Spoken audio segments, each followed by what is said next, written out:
To determine the resting motor threshold, first place the active electrode on the left first dorsal interosseous, or FDI, muscle.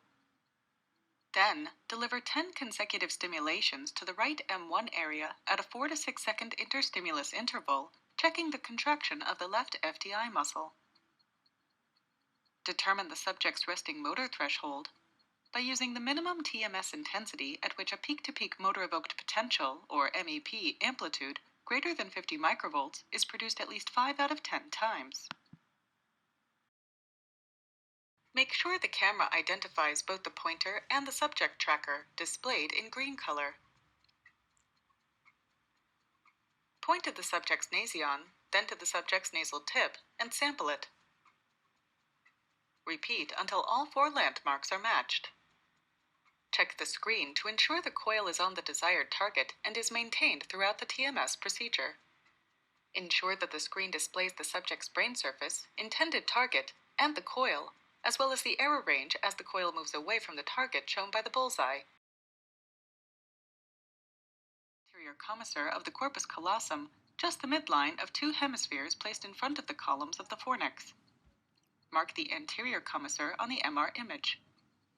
Likewise, find the patient's posterior commissure, the midline of the 2 hemispheres in the dorsal aspect of the upper end of the cerebral aqueduct. Mark the posterior commissure on the MR image. Next, click Reconstructions to make the skin structure. Include the whole skull with the nasal tip and both ears, and then display the skin morphology. Reconstruct the brain curvilinear after skin reconstruction. Configure the landmark in order to match the anatomical point between the patient and the reconstructed skin structure. First, mark the nasion on the computed skin structure. Then, mark the nasal tip and each tragus on the skin structure. Following this, put the head strap with the subjective tracker on the participant's head. Ensure that the navigational camera detects and displays all of the tracking system of the subject, chair, and coil before proceeding. Calibrate the coil tracker with the calibration block of the navigational seating system before every neuronavigational TMS stimulation.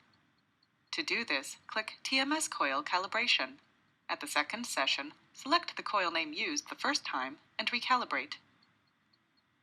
Finally, place the TMS coil horizontally on the standard point posterior of the calibration block. Check that the camera is detecting both the calibration block and coil tracker. Then, begin calibration countdown and hold the coil still during the 5-second countdown. This protocol demonstrates that navigational TMS produces a higher accuracy for targeting the intended brain area than conventional TMS by eliciting a greater degree of virtual aphasia in healthy subjects during the picture naming task.